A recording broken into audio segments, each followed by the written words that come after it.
Привітанне, шановныя сябры. Меня зовут Виктор Янчуревич. Мы находимся в студии Рух ТВ, и сегодня мы будем подводить вынікі адыходзячага года. З нами на сувязі в зуме старшыня Руху за свободу, сябра координационного совета Юрась Губаревич. Привітанне, Юрась. День добрый, Виктор. 2020 год был богаты на падзеі. Гэта і сусветная пандемія коронавируса COVID-19, і спроба правесці унутры беларускі апозіцыйны праймеры сабраць адзінага кандыдата ў прэзідэнты. Гэта і сама прэзідэнцкая кампанія, і пратэсты, якія разгарнуліся пасля яе. А чым 2020 год запомніўся менавіта табе? Якую найбольш яскравую падзею прыгадаеш? Год, конечно, был насыщенный подеями, и все то, что ты перелечил, можно нават болей, бо тут каждый день приносит новые новины, и, конечно, коли все это обагульнить и паспрабаваць подвести рысу, я бы сказал, что падзея галоўная того года, які сышоў, это то, что беларусы нарэшце усвядомілі сябе гаспадарамі ў сваёй краіне. Яны усвядомілі, што адказнасць за ўласныя лёсы, за сем'і, за тое, як яны будуць жыць у Беларусі, ляжыць менавіта на іх. І дзеля гэтага яны гатовыя зрабіць многае. І вось тое, што выходзіць па-ранейшаму на вуліцы, ідзе рух супраціву, пратэста, ідзе неўспрыняццё мінулага, этой старой улады, якая проста спрабуе захаваць сябе насуперак жаданням мільёнаў беларусаў. Это все то, что дае нам надею, бо такой ситуации с таким громадством Беларусь мае будущее. Так, сапраўды у беларусаў з'явіліся амбіцыі, так сказать, да? І усведамілі сябе беларусы гаспадарамі на зямлі роднай. І ў гэтым есть вельмі вялікая надзея і перспектыва. Але, Юрась, мы зараз гаворым пра 2020 год, і, калі ласка, назови тры найбольш важныя дасягненні, на твою думку, якія можна адзначыць за мінулы год. Ну, на першае месца все ж таки трэба паставіць падзеі, звязанымі з выбарамі, бо было вельмі шмат нараканняў, што пры гэтым рэжыме удзельнічаючы ў тых працэдурах, тых, як кажуць, гульнях, якія ён навязвае, нічога зрабіць немагчыма. Беларусы показалі, што можна все зрабіць при вялікім жаданні. І асноўная падзея, на якую бы я акцэнтаваў увагу, гэта 8 жніўня, дзень выбараў, калі адбыліся пераломныя выбары. Падзея, якая проста зламала старую схему. Большасць прыйшла і прагаласавала за альтэрнатыву дыктатару, і сам гэты факт немагчыма было не заўважыць. Это стало відавочна для ўсіх. Другое месца хіба што тыя падзеі, якія разгортвались пасля выбараў, і десяткі тысячаў беларусаў, сотні тысячаў на вуліцах не толькі Мінска, но і нават самых малых рэгіянальных гарадоў, якія выходзяць у адзіным парыве, адзіным маршам.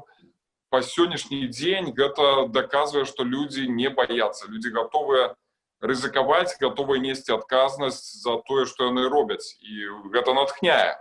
Ну і, конечно, тут трэцяе, нельга абысці падзеі коронавірусаў, дзе ўлада адмовілася ад сваёй патэрналісцкай ролі, якую для яе прымяралі, напэўна, шматлікія прыхільнікі ці тыя, хто раней нейтральна ставіўся да рэжыма, і праявіла сябе абсалютна безадказна. І вось тут адказнасці зноў-такі взялі на сябе звычайныя грамадзяне. Ну і першую чаргу трэба сказаць падзяку велізарную медыкам, якія выцягнулі на сабе проста вось гэтыя цяжкія абсалютна дні змаганні з коронавірусам. Вот тры падзеі, якія проста змянілі Беларусь у 2020 годзе. Сапраўды людзі гатовы рызыкаваць і змагацца за свабоду. Але таксама я бы адзначыў такую з'яву 2020 года, як паніжэнне ўплыву апазіцыйных структур, традыцыйнай апазіцыі у грамадстве, да, аўтарытэту, зніжэнне ролі ў палітычных працэсах. Да? І як, на твою думку, з чым гэта звязана, і ці магчыма ў перспектыве ў бліжэйшай вяртання ўсё ж такі палітычных структур існуючых, да, да актыўнага палітычнага жыцця і ці магчыма напаўненне гэтых палітычных структур новымі людзьмі, актыўнымі, вось тымі, якія зараз ходзяць на вуліцах? 2020 год показал, что никто в нашей краине не мае монополии. Ни як Лукашенко не мае монополии на ўладу, так и тыя апозіцыйныя партыі, якія, трэба даць належнае, шмат гадоў былі паслядоўнымі праціўнікамі рэжыма, яны не маюць манаполію на все падзеі, якія адбываюцца на поле апозіцыі. І на гэтае поле прыйшла просто велізарная колькасць народу, дзе кожны адказвае фактычна сам за сабе, дзе людзі прымаюць рашэнне уваходзіць у супраціўленне, ведаючы, што за гэта будзе, якія могуць быць звязаны з гэтым праблемы. І дзеля таго, каб мець магчымасць удзельнічаць у супраціўленні сённяшняму рэжыму, не абавязкова ўваходзіць у нейкія структуры. Можа быць, это нават шкодзіць, бо, як мы бачым, нават па тых жа самых маршах, нейкі момант дэцэнтралізацыя згуляла станоўчую ролю. Калі людзі самі вырашалі, што ім рабіць і як рабіць, бо яны аб'яднаныя адной мэтай, і гэтага цалкам дастаткова. А над формамі яны могуць думаць калектыўна альбо адзінаасобна і абіраць найлепшыя варыянты. Тое ж самае і з апазіцыйнымі структурамі. На сёння не іх час, но гэты час прыйдзе, калі ў Беларусі будуць свабодныя выбары, тады натуральна, што рэалізаваць сваё памкненне, удзельнічаць у прыняцці рашэнняў праз уваходжанне ці ў мясцовыя саветы, ці ў парламент, людзі змогуць праз склаўшыеся палітычныя партыі, альбо стварыўшы новыя. Час гэтаму яшчэ прыйдзе, а на сёння, я думаю, што тыя са структураў старой апозіцыі, якія зразумелі, што адбываюцца, зразумелі, што это просто абсалютна новая сітуацыя, і што трэба ісці да людзей, працаваць, дапамагаць, але не спрабаваць ачоліць гэты пратэсны рух, бо тут абсалютна ў гэтым не мае сэнсу. Трэба быць проста роўнымі разам з іншымі і удзельнічаць у агульнай плыні. Для іх, канешне, ёсць магчымасць для працы, і яны могуць мець перспектывы, і пасля іх структуры будуць напоўненымі людзьмі, якія зараз упершыню далучыліся да пратэсту. Так, як ты справядліва заўважыў, што час палітычных партый прыйдзе тады, калі ў Беларусь прыйдуць свабодныя і справядлівыя выбары. У сувязі з гэтым, Юрась, твой прагноз на 21 год. Чаго варта чакаць і чым жыць беларусам? Змены могуць адбыцца ў любы момант. Яшчэ, можа быць, апошнія хвіліны сыходзячага году мы ўжо будзем мець новую сітуацыю, новую Беларусь. Можа, это будзе якраз такі пэўным каталізатарам для прыняцця рашэнняў унутры старой сістэмы, якая утрымлівае ўладу, і нехта вырашыць, што все, дастаткова, пакінем старое ў сыходзячым годзе.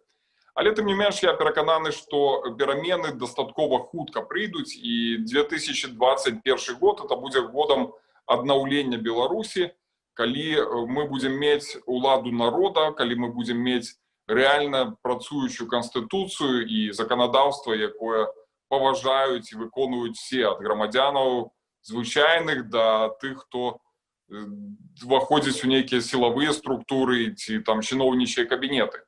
Гэта будзе новая Беларусь, якую нам будаваць усім разам. І, канешне, з'явяцца новыя сілы, новыя лідары, будуць свабодныя выбары, будуць розныя спрэчкі, якія зараз, напэўна, не ўсплываюць, бо людзі аб'ядноўваюцца вакол адной агульнай аб'ядноўваючай ідэі, это звяржэнне старога рэжыму, но наступныя крокі гэта ўжо абмеркаванне, як нам жыць далей. І тут я спадзяюсь, што падзеі сённяшніх дзён навучаць людзей слухаць і прыслухоўвацца, што кожная думка можа быць пачута, і тое, што большасць дэмакратычным шляхам будзе абіраць, яно будзе ўжо асновай для будучай дзяржаўнай палітыкі ў Беларусі.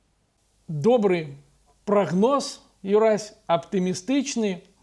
І напрыканцы перадачы нашай таксама пажадай што-небудзь аптымістычнае нашым гледачам пад Новы год і на наступны год. Асноўнае жаданне, я думаю, тут пераклікаецца ў мяне з мільёнамі беларусаў, яно для ўсіх агульнае. Гэта тое, каб мы мелі сваю краіну, дзе грамадзяне ёсць гаспадарамі, а не паднявольнымі рабамі.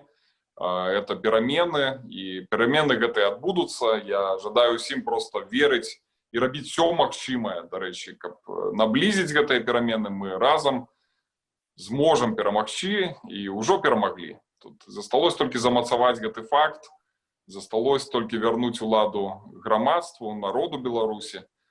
Таму жаданне, каб разам будаваць новую Беларусь, каб кожны знайшоў сваё месца, каб кожны меў магчымасць быць пачутым і прыкласці свае намаганні дзеля таго, каб зрабіць Беларусь проста найлепшай краінай сярод усіх краінаў кантыненту. Дзякуй, вялікі Юрась. Будзем спадзявацца, што так і будзе.